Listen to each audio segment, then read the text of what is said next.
আপনি সবসময় ভাবেন আমার তো যথেষ্ট নেই, আমার আরও দরকার, আমার কেবল ভাড়া বাসা আছে, কিন্তু আমার নিজের একটা বাসা দরকার, আমার একটা পুরাতন গাড়ি আছে, আমার একটা নতুন গাড়ি দরকার, আমার কেবল এইটুকু সঞ্চয় আছে, আমার আরও বেশি সঞ্চয় দরকার, আমার কেবল একটা ব্যবসা আছে, আমার আরও একটা ব্যবসা শুরু করা উচিত, আমার কেবল এইটুকু আছে, আমার আরও বেশি দরকার।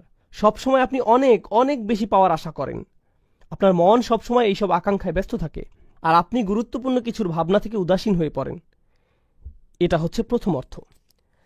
তাকাসুরের দ্বিতীয় অর্থ হচ্ছে অনেক পাওয়ার জন্য প্রতিযোগিতা করা। প্রথম অর্থ ছিল নিজের জন্য অনেক বেশি চাওয়া। দ্বিতীয় অর্থ হচ্ছে অনেক পাওয়ার জন্য অন্যদের সাথে প্রতিযোগিতা করা। সে কিভাবে আমার চেয়ে বেশি পেল, আমার চেয়ে তার বেশি কিভাবে? ভাই, সে আমার চেয়ে ভালো চাকরি করে, আমার ওকে ধরা উচিত, আমার ওকে হারাতে হবে। আপনার অফিসে আপনার চেয়ারে বসে আছেন, আপনার পাশে যে বসে আছে তার চেয়ারটা আপনার চেয়ারের চেয়ে উন্নত। আপনি দেখে ভাবলেন তার চেয়ারটা কিভাবে আমার চেয়ে সুন্দর, সে কিভাবে এটা পেল। এটা খুবই সামান্য জিনিস, কিন্তু আপনি এভাবেই ভাবেন। তার হয়তো একটা সুন্দর মাউস আছে, তার মাউস প্যাডটা ঝকঝকে, তার টেবিলের পাশে সুন্দর জানালা আছে, আমার এখানে তো জানালা নেই। এটা হতে পারে খুবই সামান্য কোনো বিষয়, খুব ক্ষুদ্র পরিসরে। একজনের চাকরি হয়তো বিল্ডিং পরিষ্কার করা, তার ঝাড়ুটা হয়তো পরিষ্কার। আরেকজন দেখে ভাবল, ভাই রে, তার ঝাড়ুটা আমার চেয়ে সুন্দর। আপনি অন্যের সাথে সবসময় নিজের তুলনা করেন, সবসময় নিজের গাড়ির সাথে অন্যের গাড়ির তুলনা করেন, আপনার বাড়ির সাথে অন্যের বাড়ির, আপনার জামা কাপড়ের সাথে অন্যের জামা কাপড়ের, আপনার সম্পদের সাথে অন্যের সম্পদের তুলনা করেন। আর এটা আপনাকে বিভ্রান্ত করছে। প্রথম বিষয়টি ছিল আপনি নিজে অনেক কিছু চান। দ্বিতীয় বিষয়টি হচ্ছে আপনি সবসময় অন্যের সাথে নিজেকে তুলনা করেন। অন্যের সাথে নিজের তুলনা করার এই মনোভাবটি সবসময় আপনাকে ব্যস্ত রাখে। বলে রাখি, এই মনোভাবটি সামাজিক আচার অনুষ্ঠানেও প্রকাশ পায়। তাদের বিয়ে এরকম ছিল, তাহলে আমাদের বিয়ে কেমন হবে? আমাদের পরিবারের বিয়েটা তাদের চেয়েও জাঁকজমক হতে হবে। তারা এই হল ভাড়া নিয়েছে, আমরা এর চেয়েও দামি হল ভাড়া করব। এত এত ভাড়া দিয়ে তাদের বিশাল অঙ্কের ঋণ হয়েছে, আমরা এর চেয়ে বেশি খরচ করে তার চেয়ে বিশাল অঙ্কের ঋণ মাথায় নিব। তাই না? মূল বিষয়টা হচ্ছে এই প্রতিযোগিতা সব সময় এমন হয়, এটা সব সময় হয়। আর হ্যাঁ, এটা তো অমুসলিমদের মধ্যেও হয়ে থাকে। এটা তো শুধু মুসলিমদের মধ্যেই হয়, অবশ্যই তা নয়। আল্লাহ এখানে সমগ্র মানুষের সাথে কথা বলছেন। কে প্রমোশন পেতে চায়? ভাই, তার প্রমোশন না হোক, আর যদি তার হয় তাহলে তার হলো কেন, আমার কেন হলো না? যখন অন্য একজনের প্রমোশন হয় তার মানে এই না যে আপনি কম পাবেন। এর পরেও আপনার বাসায় খাবার থাকবে, কিন্তু এটা মানুষের প্রকৃতিগত স্বভাব। এমনকি এটা বাচ্চাদের মধ্যেও হয়ে থাকে। মনে করেন আপনার 2টি বাচ্চা আছে, এদের একজনের খাতায় তার শিক্ষক স্টার দিয়েছেন, আর অন্যজনের খাতায় স্টার দেননি। তিনি হয়তো অন্য কারো খাতায় দিয়েছেন। আপনি হয়তো বাচ্চাদের নিয়ে গাড়ি করে বাসায় ফিরছেন, সে বলল, আমি একটা স্টার পেয়েছি। অন্যজন হতাশ হলো, আমি কিছুই পাইনি। এখানে লক্ষ্য করার বিষয় হলো, সে স্টার পাক বা না পাক, প্রথম শিশুটি কি এতে কষ্ট পেয়েছে?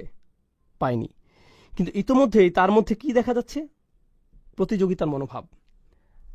তার যা আছে আমারও তা চাই, সে যা পায় আমি যেন তাই পাই। এটা একটা স্বাভাবিক প্রবৃত্তি। তাই আল্লাহ আজ্জা জাল্লা এই আয়াতে এই মনোভাবটির প্রতি ইঙ্গিত করেছেন।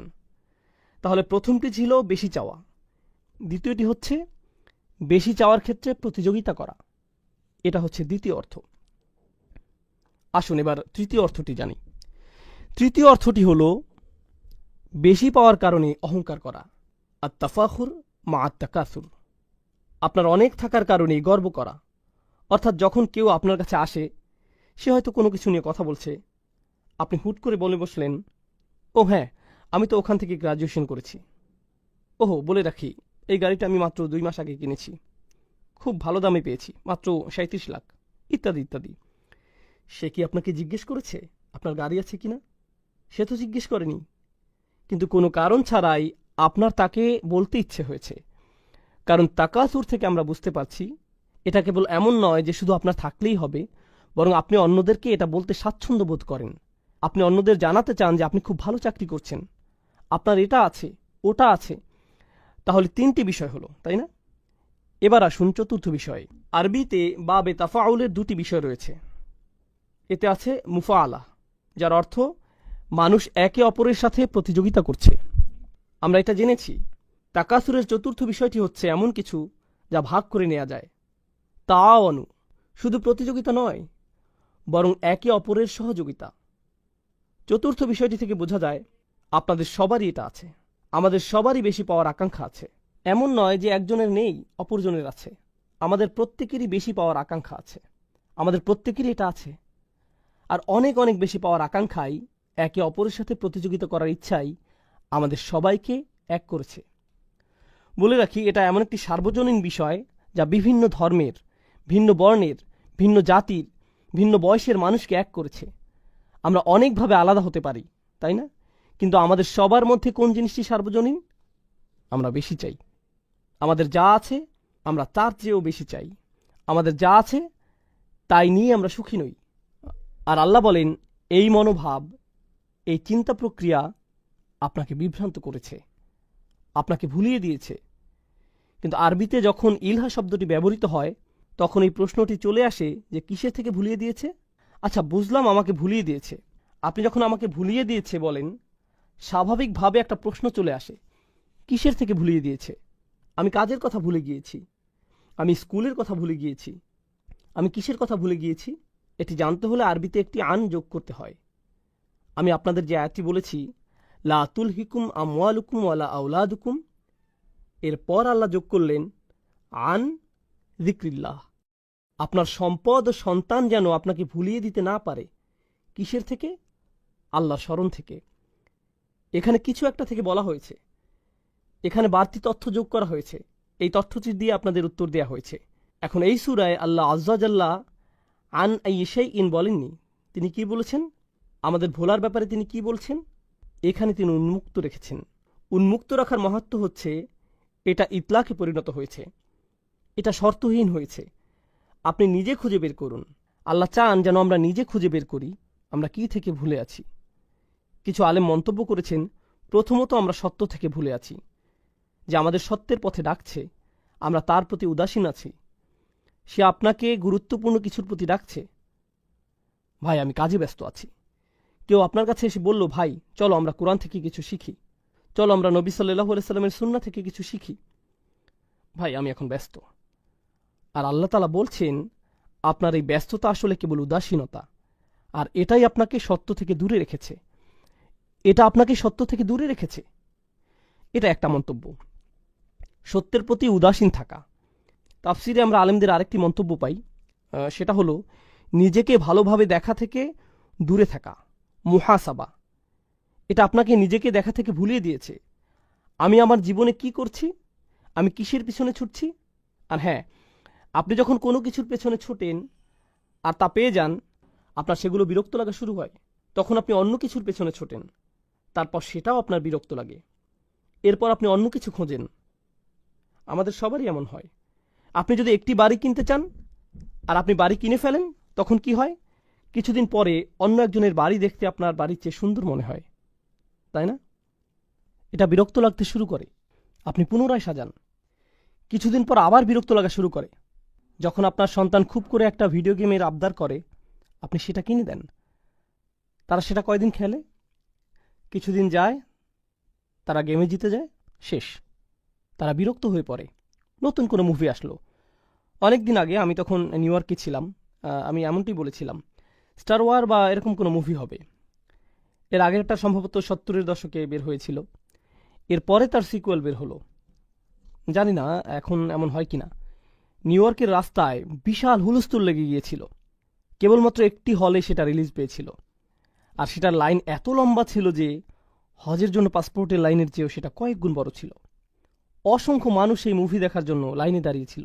সারা রাত তারা দাঁড়িয়ে যেন কিয়াম করছে, যেন সেই মুভিটা দেখতে পারে। তারা সেই মুভির জন্য সবকিছু ছেড়ে লাইনে দাঁড়িয়েছিল। কেউ কেউ তো মনে হচ্ছিল যেন ইসলামের পোশাক পরা ছিল। তারা স্টার ওয়ার্সের বিভিন্ন জামা কাপড় পরে, মুখে ছবি এঁকে, হই হুল্লোড় করে লাইনে দাঁড়িয়েছিল, যেন তারা মুভিটা দেখতে পারে। তারা তখন অন্য কিছুই চায়নি। আপনি যদি তখন সেই মুহূর্তে তাদেরকে কোনো কিছু নিয়ে বলেন, আপনি যদি বলেন আপনি কি এই কাজটা করবেন বা অন্য কিছু করবেন, না না না না, আমি এখন লাইনে দাঁড়াবো, যখন তাদের মুভি দেখা শেষ হয়, বের হয়ে তারা কি বলে? এর চেয়েও ভালো হতে পারত, না অতটা ভালো ছিল না, স্পেশাল ইফেক্টগুলো কিছুটা রংচঙে ছিল, এটা সেটা। ভাই, আপনি এটা এত বেশি করে চেয়েছিলেন, আর কি হলো? আপনি বিভ্রান্ত হয়েছেন। আপনি ভেবেছেন এটা আপনাকে সুখী করবে, আর এজন্যই আপনি এটা করেছেন। আর যখন আপনি এটা শেষ করলেন, আপনি কি সুখী হয়েছেন? না, আপনি তখন অন্য কিছু নিয়ে পড়ে গিয়েছেন। ভাই, এখন আমাকে তৃতীয়টির জন্য অপেক্ষা করতে হবে। এখন আপনি পরবর্তীটার জন্য অপেক্ষা করছেন। তাহলে আপনি নিজেকে বিভ্রান্ত করেই যাচ্ছেন। আপনি একটু থেমে নিজেকে জিজ্ঞেস করছেন না, ভাই আমি তো কখনোই তৃপ্ত হচ্ছি না। যখনই আমি কিছু পেয়ে যাই, তারপর আমার অন্য কিছু দরকার হয়। আমি কখনোই তৃপ্ত হই না, আমার প্রয়োজন ফুরায় না। তাহলে এটা আপনাকে আপনার নিজের দিকে তাকানো থেকেও দূরে রাখে। এটা আপনাকে আপনার জীবনের উদ্দেশ্যের প্রতি তাকানো থেকে দূরে রাখে।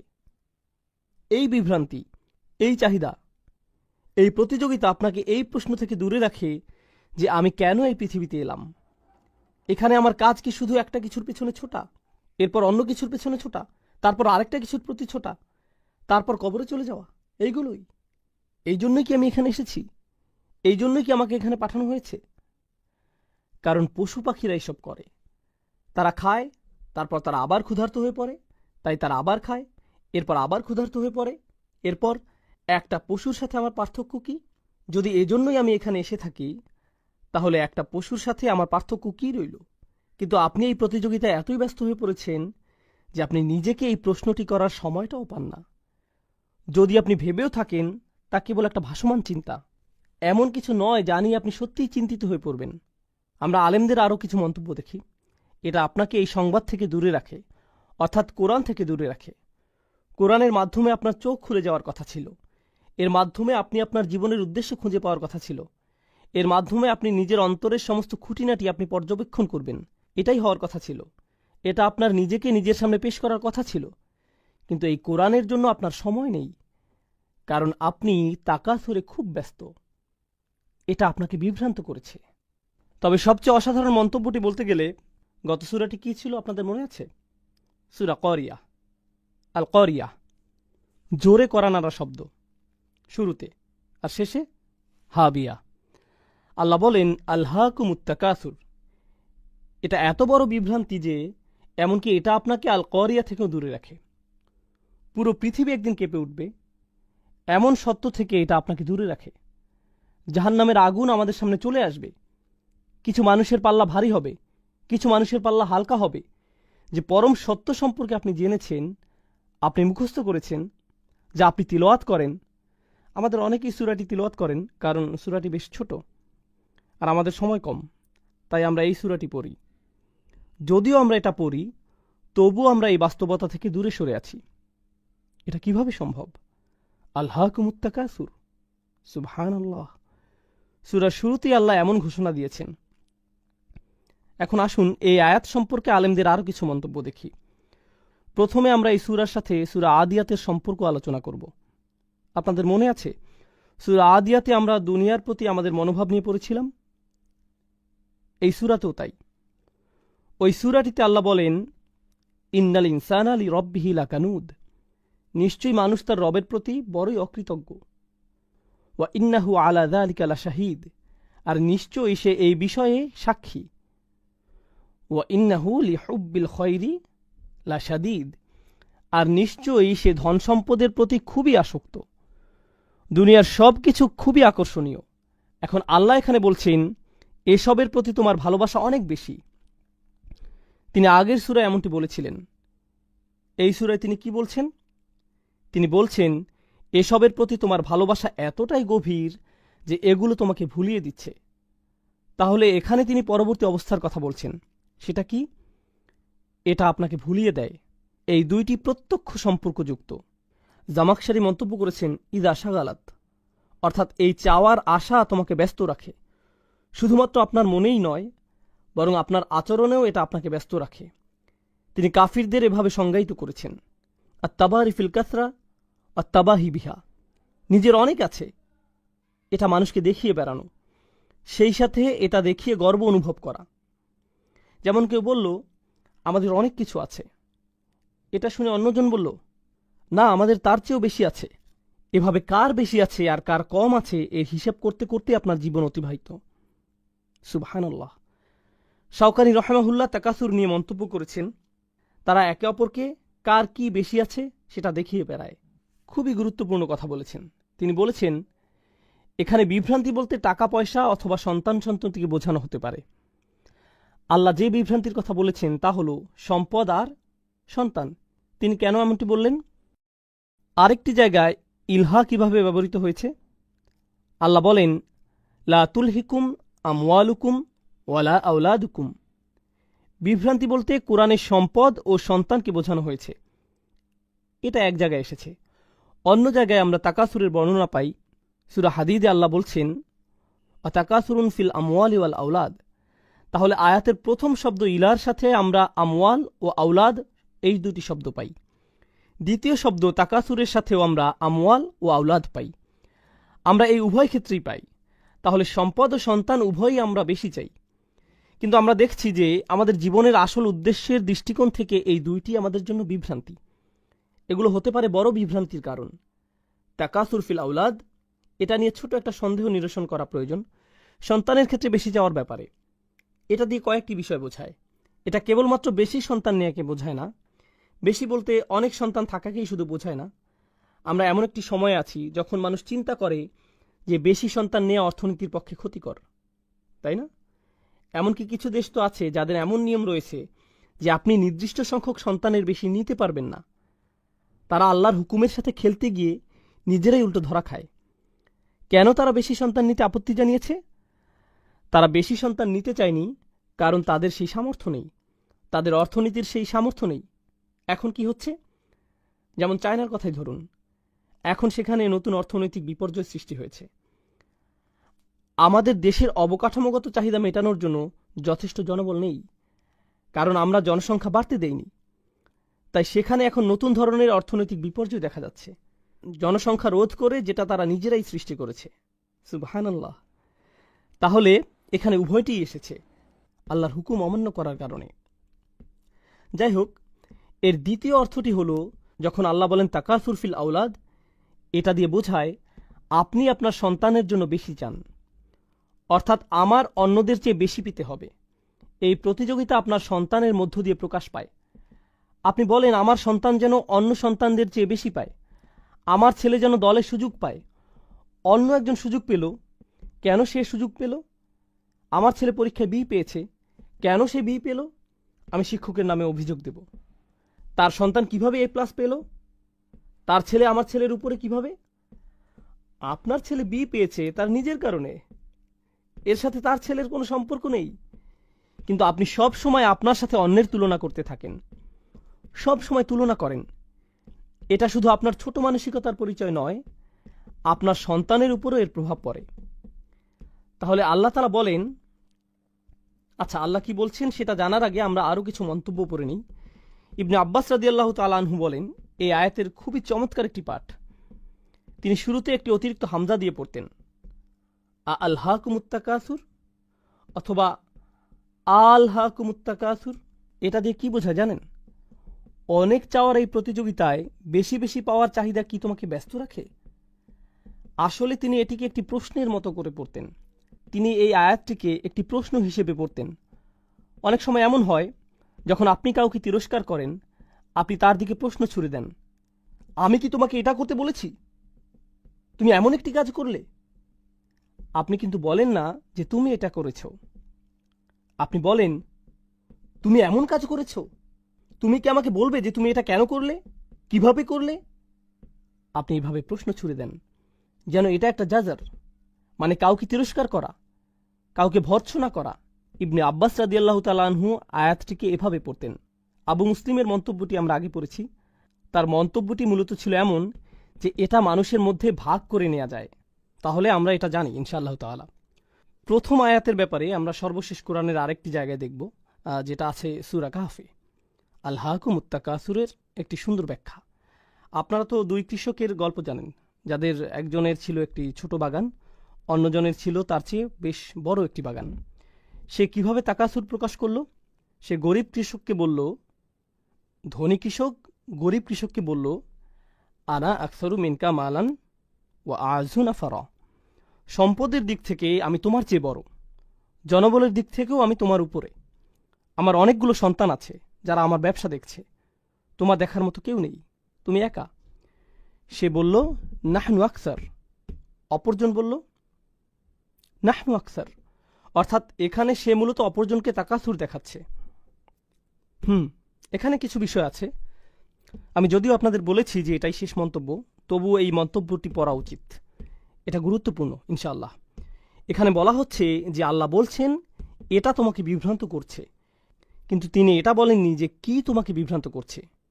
এটা শাওকানি রহমাহুল্লাহর মন্তব্য। তিনি বলছেন, অলাম ইয়াকুল আনকাদা, তিনি এখানে বলেননি যে মানুষ কিসে বিভ্রান্ত হয়, বাল আতলাকাহ, বরং তিনি এটাকে শর্তহীন করেছেন। কারণ এটাকে শর্তহীন করায় তাচ্ছিল্য, তিরস্কার বা সমালোচনার জন্য এটা আরও অলঙ্কারপূর্ণ হয়েছে। তিনি বলেন একে উন্মুক্ত করার কারণে কিসে কিসে মানুষ বিভ্রান্ত হয় তার দরজা আপনার জন্য উন্মুক্ত রইল। আমরা একটু আগে জীবনের উদ্দেশ্য খোঁজা, নিজেই নিজেকে দেখা, এসব নিয়ে আলোচনা করেছি। এসবের প্রতি আপনি উদাসীন থাকেন, তাই এই সব দরজাই এখন আপনার সামনে খোলা, এবং একে উন্মুক্ত রাখার কারণে এটা সার্বজনীন হয়ে গিয়েছে। অর্থাৎ এখানে কেবল একটি বিভ্রান্তি নিয়ে কথা বলা হচ্ছে না, বরং অনেক কিছুতেই আপনার মনোযোগী হওয়া উচিত। এগুলোর কারণে আপনি কোনো কিছুতেই মনোযোগ দেন না, এটা হচ্ছে আরেকটি সুবিধা। এখানে বাগ্যিতার রীতি মানা হয়েছে, এটা হচ্ছে আরবি অলঙ্কার শাস্ত্রের একটি পাঠ। যখন কোনো কিছু উল্লেখ করা থাকে না, এর মাহাত্ম্য রয়েছে। এর অর্থ হচ্ছে এই তাকাসুর আপনাকে সব কিছু থেকে ব্যস্ত রাখছে, যা নিয়ে আপনার ব্যস্ত থাকার কথা ছিল। তথাপি মিনাত তাআতিল্লাহ, আল্লাহর আনুগত্য থেকে শুরু করে ওয়াল আমালিল আখিরাহ, আখিরাতের জন্য প্রস্তুতি নেওয়া পর্যন্ত, এগুলো নিয়েই আপনার ব্যস্ত থাকার কথা ছিল, কিন্তু এটা আপনাকে এই সব থেকে দূরে সরিয়ে রেখেছে। এই ছিল প্রথম আয়াতের ব্যাপারে সর্বশেষ মন্তব্য। আল্লাহ বলেন, হাত্তা জুরতুমুল মাকাবির। যারা মানে কারো সাথে দেখা করা, জিয়ারাহ মানে কারো সাথে দেখা করা। উর্দুতে আমরা বলি জিয়ারত করনা, এরকম কাছাকাছি শব্দ, কারো সাথে দেখা করা। কিন্তু প্রাচীন আরবি ভাষায় এর আরেকটি অর্থ আছে, সেটা হলো কারো সাথে দেখা করা ও তাকে জড়িয়ে ধরা, বুকে বুক মিলানো, একেও জিয়ারা বলা হয়ে থাকে। আপনি কেবলমাত্র কারো সাথে দেখাই করেন না, আপনি তাকে জড়িয়েও ধরেন। আর আল্লাহ এখানে বলে রাখি, আপনি যখন কারো সাথে দেখা করেন সেটা কি স্থায়ী না অস্থায়ী? এটা অস্থায়ী, আপনি একটু পরেই চলে যাবেন।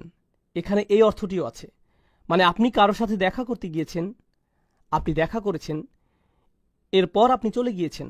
আল্লাহ এখানে বলেছেন হাত্তা জুরতুমুল মাকাবির, যতক্ষণ পর্যন্ত আপনি কবরের সাথে দেখা করছেন বা সাক্ষাৎ করছেন।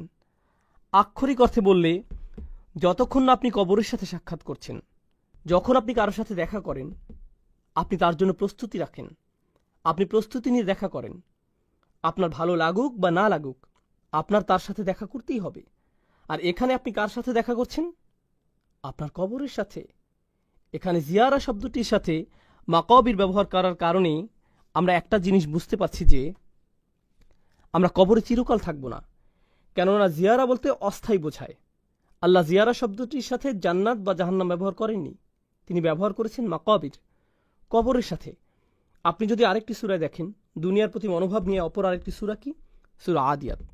আফালা ইয়ালামু ইযা বু'সিরা মা ফিল কুবুর, তবে কি সে জানে না যে কবরে যা আছে তা কখন উত্থিত হবে? এখানে কুবুর শব্দটি ব্যবহৃত হয়েছে, আর এই সূরায় মাকাবির শব্দটি এসেছে। মাকাবির শব্দটি জিয়ারা শব্দের সাথে উপযুক্ত, কারণ জিয়ারা একটি স্থানে করা হয়ে থাকে। আর মাকাবির শব্দটি মাকবারা শব্দের বহুবচন। আরবি ভাষায় কোনো বিশেষ্য পদ মা দিয়ে শুরু হলে একে বলা হয় জরফে মাকান, এটা দিয়ে কোনো স্থান নির্দেশ করা হয়, যেমন মসজিদ বা মাতার বিমানবন্দর, বা মাকআদ বসার জায়গা, মজলিস এটাও বসার জায়গা, সমাগম। তাহলে বোঝা যাচ্ছে শুরুতে মা থাকলে সেটা দিয়ে কোনো জায়গা বোঝায়, এটাই জরফে মাকান। আর সাক্ষাৎ কোনো একটা জায়গায় হয়ে থাকে, তাই কবরের কথা বোঝাতে এর সাথে এখানে জায়গার বর্ণনা এসেছে, মানে এটা একটা কবরস্থান। আপনি যখন কিছু পাওয়ার ধান্দায় থাকেন, কোথায় আপনার খুব একটা যাওয়া হয় না? কবরস্থানে। সেখানে আপনার জন্য তেমন কিছু নেই, কবরস্থানে আপনার দুনিয়াবি কিছু পাওয়ার নেই। আপনি শপিং মলে যান, চাকরিতে যান, আত্মীয়ের বাসায় যান, আপনার বসের কাছে যান, আপনি সবখানে যান, কিন্তু কোথায় যান না? আপনি কবরস্থানে যান না। আমার নিজের উপর একটা উদাহরণ মনে পড়ছে। এটা ছিল নিউ ইয়র্কে। তখন আমি নিউ ইয়র্ক থাকতাম। আমি থাকতাম কুইন্সে, আর আমার কলেজ ছিল ম্যানহাটনে। তো আমরা এলাই হয়ে যেতাম। সেখানে ছিল একটা বিশাল কবরস্থান, মেইন রোডের পাশেই। এই কবরস্থানটা আমি মনে হয় টানা 10 বছর দেখেছি, কিন্তু কোনো দিনই যাইনি। আর শুধুমাত্র কেবল আমিই নই, প্রতিদিন হাজার হাজার মানুষের পাশ দিয়ে যায়। কেউই কখনো সেখানে যায় না। কেবল যায় কখন? যখন তাদের মৃত্যু হয়, যখন তাদের সেখানে রাখা হয়। সুবহানাল্লাহ। তাহলে এটা হচ্ছে আয়াতের একটি অর্থ, কিন্তু অপর অর্থটিও খুবই গুরুত্ববহ। আমরা এখানে সাবাবুন নুজুম দেখতে পাই।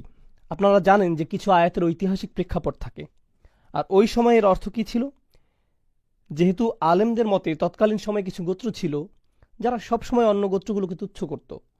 তোমাদের চেয়ে আমাদের বেশি মানুষ আছে, তোমাদের চেয়ে আমাদের বেশি অস্ত্র আছে, আমাদের যারা মারা গিয়েছে তারা তোমাদের মৃতদের চেয়ে সেরা। তারা কবরস্থানে যেত আর বলতো, আমাদের গোত্রে ইনি ছিলেন আর ইনি এটা এটা করেছেন।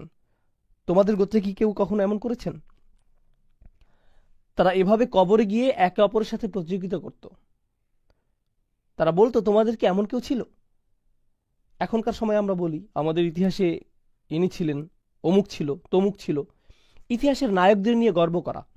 তারা যেভাবে সত্যি সত্যি কবরস্থানে গিয়ে কবর দেখিয়ে এভাবে বলতো, এনার মতো তোমাদের কেউ আছে? অমুকের মতো, তমুকের মতো। ভালোভাবে চিন্তা করে দেখলে বর্তমান সময়ে আমরা আমাদের ইতিহাসের নায়কদের নিয়ে এসব বলি। মুসলিমরা সালাউদ্দিনের কথা বলে, কিংবা সাহাবাদের কথা বলে। আমরা আমাদের ইতিহাসের নায়কদের নিয়ে গর্ব করি। এনাদের মতো কে আছে? আমি কি বলছি বুঝতে পারছেন? এখন সমস্যা হচ্ছে, আল্লাহ এখানে যে পয়েন্টটি তুলে ধরেছেন, প্রথমত হাত্তা জুরতুমুল মাকাবির, অর্থ হাত্তা ইয়াতিয়াকুমুল মাউতা বা কবিরতুম। আপনার মৃত্যু চলে এলো, আপনাকে কবরে নেওয়া হলো, আপনার নিজের কবরে যাওয়ার আগ পর্যন্ত আপনি বেশি পাওয়ার লোভ করেই যাচ্ছেন। কিন্তু এর অন্য অর্থটি হচ্ছে, আপনি কবরস্থানে যেতেন, আর যখন কবরস্থানে যেতেন কি হওয়ার কথা ছিল? আপনার মনে পড়ার কথা ছিল যে আপনি কোথায় যাচ্ছেন, কিন্তু আপনি কবরস্থানেই যাচ্ছেন একে অপরকে দেখিয়ে তুচ্ছ করার উদ্দেশ্যে। যেখানে এই কবরস্থানে যাওয়াই আপনার জীবনের উদ্দেশ্য বোঝার জন্য সবচেয়ে সহজ রাস্তা হবার কথা ছিল। আপনি যদি খুব বেশি ধার্মিক না হন, আপনি যদি খুব বেশি আখিরাত নিয়ে না ভাবেন, আপনি যদি বছরের পর বছর নামাজ না পড়েন, যদি কারো দাফনে যান, হয়তো আপনি এর আগে কখনো যাননি, জানাজার পর সব আনুষ্ঠানিকতা শেষে আপনি দাফন করতে গেলেন, আপনি যদি কেবল সেখানে যান, এটা আপনাকে একটা ধার্মিক অভিজ্ঞতা দেবে। শুধু কবরস্থানে হেঁটে কবরের নাম পরিচয়গুলো পড়লেই, অমুক মানুষ এত বছরে মারা গেছে, আরেকজন 20 বছরে মারা গেছে, আরেকজন হয়তো 6 মাসে মারা গেছে, আরেকজন দেখলেন 83 বছরে মারা গেছে, আরেকজন 31 বছরে মারা গেছে। নিজের বয়সী একজনকে পেলেন, একজন মহিলা, আরেকজন পুরুষ, আরেকজন মহিলা। আপনি এগুলো পড়ছেন আর কার কথা ভাবছেন? আপনার নিজের কথা। এটা আপনার চোখ খুলে দিবে। আপনার নিজের চোখ খোলার জন্য কবরস্থান অনেক ভালো জায়গা, নিজের দিকে তাকানোর জন্য এটা উপযুক্ত জায়গা। আর আমরা এমন মানুষ যে আমরা সেই কবরস্থানকেই কিনা তাকাসুরে পরিণত করেছি। আমরা এখানে থেকেও শিক্ষা নিতে পারি না, আমরা অন্ধ হয়ে পড়েছি। এজন্য এখানে অতীতকাল এসেছে। আল্লাহ এটা তোমাকে অন্ধ করেছে। এটা তোমাকে অন্ধ করবে তা নয়, এটা ইতোমধ্যেই তোমাকে অন্ধ করেছে। অন্যভাবে বললে, তোমাদের নিয়ে কোনো আশা নেই। যদি এখানে বলা হতো এটা তোমাদের অন্ধ করবে, সেখানে কিছুটা আশা ছিল। এটা হতেও পারে, নাও হতে পারে। হয়তো আমি পরিবর্তিত হব, কারণ আমার সেই যোগ্যতা আছে। কিন্তু যেহেতু ইতিমধ্যেই তা হয়ে গেছে, সুতরাং এখন আর কোনো আশা নেই। সুবহানাল্লাহ। এখন এখানে অনেক মুফাসসির মন্তব্য করেছেন, কিন্তু আমরা এখানে শাওকানির মন্তব্যটি পড়ব ইনশাআল্লাহ। এখানে তিনি বলেছেন, তারা সেই সব কবরস্থানগুলোতে যেত, ফায়াকুলুনা হাযা কবর ফুলান ওয়া হাযা কবর ফুলান ইফতাখিরুনা বিযালিক। তারা বলতো, এটা অমুক মহান মানুষের কবর, এটা তমুক মহান মানুষের কবর। তারা এটা বলে গর্ব করত। কাল্লা সাউফা তা'লামুন সুম্মা কাল্লা সাউফা তা'লামুন, একই আয়াত, পার্থক্য কি? শুরুতে সুম্মা আছে। সরল অনুবাদ হচ্ছে কাল্লা, প্রথমে কাল্লা শব্দটি দেখি। কাল্লা বিমাআনা হাক্কা, কাল্লা অর্থ অবশ্যই। শব্দগতভাবে কাল্লা অর্থ কোনো মতেই না, কোনোভাবেই না, কোনোভাবেই না। অর্থাৎ আপনার এই অন্ধত্ব চিরকাল থাকবে না, অবশ্যই থাকবে না। শীঘ্রই আপনি জেগে উঠবেন। আর যখন আপনি জেগে উঠবেন, আপনি নিজে থেকেই বলবেন, আমি কি করেছি, আমি কিভাবে এতটা অন্ধ হয়ে গিয়েছি। আপনি দেখবেন কিছু মানুষ আছে যারা দুনিয়ার মোহে এতটাই অন্ধ, আপনি যদি তাদের ঘুম ভাঙানোর চেষ্টা করেন, আপনি যদি তাদের জীবনের অর্থ বলার চেষ্টা করেন, তারা এটা শুনতেই আগ্রহী না। আপনি মনে মনে ভাবেন, ভাই, এই লোকটি কোনোদিন সত্য উপলব্ধি করবে না, একে নিয়ে কোনো আশা নেই, এই লোকটি কোনোদিনই বুঝবে না। আল্লাহ তাদের উদ্দেশ্যে বলেন, কাল্লা, না, একদিন সময় আসবে, অবশ্যই তারা শুনবে, কোনো অন্ধত্ব থাকবে না। আর এটা কিন্তু কবরে যাওয়ার পর, তাদের দাফনের পর। তাহলে কাল্লা সাউফা তাআলামুন প্রথম আয়াত, খুব তাড়াতাড়ি তুমি বুঝতে পারবে। সা তাআলামুন অর্থ শীঘ্রই তুমি বুঝতে পারবে। সাউফা তাআলামুন, খুব শীঘ্রই তুমি এটা বুঝতে পারবে। মানে হচ্ছে তোমার মৃত্যু খুবই কাছে। এটা শুধু কাছে নয়, বরং খুবই কাছে। যখনই তোমার মৃত্যু আসবে, তুমি বুঝতে পারবে। আলী রাদিয়াল্লাহু তাআলা আনহু বলেন, আন-নাসু নিয়াম, মানুষ ঘুমাচ্ছে। তিনি বলেন, মানুষ ঘুমাচ্ছে, আর যখন তারা মৃত্যুবরণ করবে, তারা জেগে উঠবে। মরার পরই তারা জেগে উঠবে। এই আয়াতটি সম্পর্কে তিনি এমন মন্তব্য করেছেন রাদিয়াল্লাহু আনহু।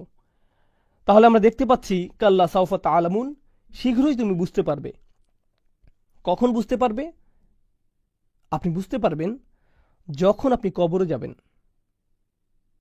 ভাই, আমার কি করা উচিত ছিল, আমার কি নিয়ে ব্যস্ত থাকা উচিত ছিল, আপনি খুব শীঘ্রই বুঝতে পারবেন যখন আপনি কবরে যাবেন। আর প্রশ্ন শুরু হয়ে যাবে। আপনি বুঝতে পারবেন যে আপনি কতটা অন্ধত্বে ডুবেছিলেন। এটা হচ্ছে প্রথমটি। এরপর আল্লাহ বলেন, সুম্মা কাল্লা সাউফা তাআলামুন, অতঃপর আবার সুম্মা কাল্লা সাউফা তাআলামুন। কয়েকজন আলেম মন্তব্য করেছেন, এই আয়াতটি শুধুমাত্র গুরুত্ব দেওয়ার জন্য ব্যবহৃত হয়নি। প্রথম আয়াতটি কবরে প্রশ্নের মুখোমুখি হওয়ার কথা বোঝাচ্ছে। তখন আপনি বুঝতে পারবেন আপনি কতটা ভয়ঙ্কর পরিস্থিতির মধ্যে ছিলেন। আর দ্বিতীয়বার শীঘ্রই তুমি বুঝতে পারবে দিয়ে বোঝাচ্ছে, যখন আপনি কবর থেকে বের হবেন, বিচারের দিন শুরু হবে, আর আপনার সব ভালো আমল ধ্বংস হয়ে যাবে। আপনি আসল বাস্তবতা দেখতে পাবেন। তখন আপনি সত্যি সত্যি বুঝতে পারবেন আপনি কতটা মোহগ্রস্ত ছিলেন। পুরো আমলনামা আপনার সামনে থাকবে। দ্বিতীয়বারের আমলনামা প্রথমবারের চেয়ে আরো ব্যাপক আকারে থাকবে। কবরে আপনাকে প্রশ্ন করা হবে, কিন্তু সেখানে সবকিছু থাকবে না। যখন আপনি বিচারের দিনে উপস্থিত হবেন, আপনাকে কিভাবে জিজ্ঞেস করা হবে? সম্পূর্ণভাবে। যেহেতু দ্বিতীয়বারের জিজ্ঞাসা প্রথমবারের চেয়ে ভয়াবহ হবে, এজন্যই দ্বিতীয় আয়াতে সুম্মা শব্দটি সেই ভয়াবহতা বোঝাচ্ছে। সুম্মা দিয়ে কয়েকটি জিনিস বোঝায়। এটা তাহকিম যোগ করে, এটা তাহউইল যোগ করে, এটা দিয়ে গুরুত্ব বুঝায়, এটা দিয়ে ভয়াবহতা বুঝায়, এটা দিয়ে বাক্যের সম্পূর্ণতাও বুঝায়। তাহলে আল্লাহ আজ্জা ওয়া জাল্লা বলছেন, কাল্লা সাউফা তাআলামুন সুম্মা কাল্লা সাউফা তাআলামুন। আল জামাখশারি খুবই চমৎকার একটা মন্তব্য করেছেন। তিনি বলেছেন, ইনজার আল ইয়াখাফু ফায়ালতাবিহু মিন গফলাতিহিম। এটা আল্লাহর পক্ষ থেকে একটা নিয়ামত, এটা একটা সতর্কবার্তা, যাতে তারা তাদের অন্ধত্ব ও মোহ কাটিয়ে উঠতে পারে। আর এই পুনরাবৃত্তির মাহাত্ম্য হচ্ছে, এখানে পুনরায় বলার কারণে আরও জোর দেয়া হয়েছে। আমি বলে দিচ্ছি, আমি তোমাকে বলে দিচ্ছি। এভাবে দুইবার বললে কেমন শোনায়? যে শুনবে সে পুরোপুরি সতর্ক হয়ে যাবে। ধরুন আপনার বাচ্চারা পার্কিংয়ে খেলছে, আপনি সত্যিই চান যে তারা খেলা বন্ধ করুক। থামো থামো থামো। আপনি একবার বলেন না, কয়েকবার বলেন, কয়েকবার বলেন। কথার গুরুত্ব বোঝাতে আপনি কি করেন? আপনি বারবার বলেন, তুমি বুঝতে পারবে, তুমি বুঝতে পারবে। কাল্লা সাউফা তাআলামুন সুম্মা কাল্লা সাউফা তাআলামুন। আল্লাহ যেভাবে আমাদের সতর্ক করেছেন, তা এই পুনরাবৃত্তির মাধ্যমে ফুটে উঠেছে। আল আউয়ালু আসাদ আরবিতে এভাবে ব্যবহৃত হয়ে থাকে। যেমন আকুলু লাক, সুম্মা আকুলু লাক, আমি বলে দিচ্ছি। ভাই, আমি তোমাকে বলে দিচ্ছি। দ্বিতীয়বার বলতে হয়। আপনি এভাবে দুইবার বলেন। বিষয়টি হচ্ছে, এভাবে দুইবার না বললে এর তেমন প্রভাব পড়বে না। তারা এটাকে স্বাভাবিকভাবে নিবে। সুতরাং আপনাকে এমন শক্তভাবে বলতে হবে। আমাদের সমস্যা হচ্ছে কোরআন আমাদের কাছে কেবলই একটা বই, আমরা এটা পড়ছি, কিন্তু কাফেরদের সামনে যখন কোরআন পাঠ করা হতো তখন এটা বই আকারে পড়া হতো না। এটা কিভাবে উপস্থাপিত হতো? কথার মতো করে। আর যখন আপনি কিছু বলেন, আপনার শ্রোতা এর আবেগ অনুভূতি বুঝতে পারে, কিন্তু লেখার মধ্য দিয়ে এটা ততটা সহজ নয়, কিন্তু কথাই সম্ভব। এজন্যই এখন যদি আপনি কোরআন পড়েন, আপনি হয়তো সেভাবে প্রভাবিত হবেন না, কিন্তু যখন আপনি নামাজে এটা শুনবেন, বলুন তো কি হবে? আপনার হৃদয়ের মধ্যে এটার প্রভাব থাকবে। কারণ কোনো কিছু শুনলে এর একটা প্রভাব আছে, কিছু শুনলে এর প্রভাব হৃদয় থেকে হৃদয়ে পৌঁছে যায়। কেউ যদি আপনাকে ইমেইলে কোনো উপদেশ দেয়, আপনি ততটা গুরুত্ব দেন না। কেউ যদি আপনাকে ফোন করে কিছু বলে, আপনি যথেষ্ট গুরুত্ব দেন, কারণ যখন আপনি তার কথা শুনেন, এটা আপনার হৃদয়ে পৌঁছে যায়। তাই কোরআনে আমরা দেখি যে সাহাবারা বলেননি করানা ও আতানা, আমরা পড়লাম আর আমরা মানলাম। তারা কি বলেছেন? সামিআনা ও আতানা, আমরা শুনলাম এবং আমরা মানলাম। লেখা পড়তে হয় আর কথা শুনতে হয়। আর এটা এতটাই শক্তিশালী যে মানুষ যখন শোনে তখন তা করতে বাধ্য হয়। আমাদের দারসুল কোরআনের মাহাত্ম্য হলো, আমরা জানি কোরআনের উপর লেকচার হয়, জ্ঞানী ও যোগ্য আলেমরা এটা পরিচালনা করেন ইনশাআল্লাহ। এর একটি মাহাত্ম্য হচ্ছে এটা কোরআনেরই একটি সুন্নাহকে পুনরুজ্জীবিত করে। কোরআন প্রাথমিকভাবে পড়ার জন্য আসেনি, কোরআন প্রথমত শোনার জন্য এসেছে। নবীজি সাল্লাল্লাহু আলাইহি সাল্লাম মানুষদের সামনে এটা তেলাওয়াত করতেন যেন তারা এটা শুনতে পারে। ইয়াতলু আলাইহিম আয়াতিহি। আর যখন এটা পড়া হয় তখন এর শক্তি ও আবেগের আবেদন কিছুটা কমে যায়, যখন এটা শোনা হয় না। কাল্লা লাউ তা'লামুনা ইলমাল ইয়াকিন, কখনো নয়, তোমরা যদি নিশ্চিত জ্ঞানে জানতে। লাউ হচ্ছে কালিমাতুল হাসর। এটা এমন একটি শব্দ যা দিয়ে বোঝায়, একে বলা হয় আফসোস। আল্লাহ আজ্জা ওয়া জাল্লা এখানে তাদের পক্ষ থেকে আফসোস করছেন। যদি তোমরা নিশ্চিতভাবে জানতে, যদি তোমাদের সত্যিই জ্ঞান থাকতো। কেমন জ্ঞান? তিনি বলছেন ইলমাল ইয়াকিন, যদি তোমাদের সুনিশ্চিত জ্ঞান থাকতো, যা অবশ্যই ঘটবে, তা যদি তোমরা জানতে। এটাই ইলমাল ইয়াকিন। এর কিছু পরে আমরা আরেকটি জিনিস দেখব, সেটা হলো আইনাল ইয়াকিন, তাই না? সুম্মা লাতারাউন্নাহা আইনাল ইয়াকিন। তাহলে এখানে দুইটি বিষয়, একটি হচ্ছে সুনিশ্চিত জ্ঞান, অপরটি হলো সুনিশ্চিত চোখ। এগুলো বর্ণনাত্মক বাক্য, আমরা এগুলো নিয়ে পরে আলোচনা করব ইনশাআল্লাহ তাআলা। এরপর আমরা দেখি যে কোরআনে তৃতীয় আরেকটি বিষয় উল্লেখ করা হয়েছে যা দুইবার এসেছে। আল্লাহ আজ্জা ওয়া জাল্লা হাক্কুল ইয়াকিন শব্দটি ব্যবহার করেছেন, ওয়া ইন্নাহু লা হাক্কুল ইয়াকিন। তাহলে প্রথমে হচ্ছে ইলমাল ইয়াকিন, আইনাল ইয়াকিন এবং হাক্কুল ইয়াকিন, তিনটি বিষয়। এই আয়াত বোঝার আগে আমাদের এই তিনটি বিষয় বুঝে নিতে হবে। তাহলে আসুন এগুলো বুঝে নেই ইনশাআল্লাহ তাআলা। প্রথমে আসুন ইয়াকিন শব্দটি দেখি। এই তিনটির মধ্যে এই শব্দটি কমন আছে, এর মধ্যে দুইটি এই সূরাতেই রয়েছে। কোন দুইটি? ইলমাল ইয়াকিন, আইনাল ইয়াকিন। আর তৃতীয় বিষয়টি এই সূরায় আসেনি। এটা কোথায় এসেছে? হাক্কুল ইয়াকিন। তাহলে প্রথমে আসুন আমরা এর অর্থ জেনে নেই। ইমাম রাগিব বলেন, ইয়াকিন হচ্ছে এমন জ্ঞান যা কোনো কিছু সম্পর্কে জানা বা কোনো কিছু সম্পর্কে ভাষা জ্ঞান রাখার ঊর্ধ্বে। এটা হচ্ছে জ্ঞানের উঁচু স্তর। এটা হচ্ছে প্রথম অর্থ। এটা কোনো কিছু নিয়ে অল্প জানা নয়, এটা ইয়াকিন।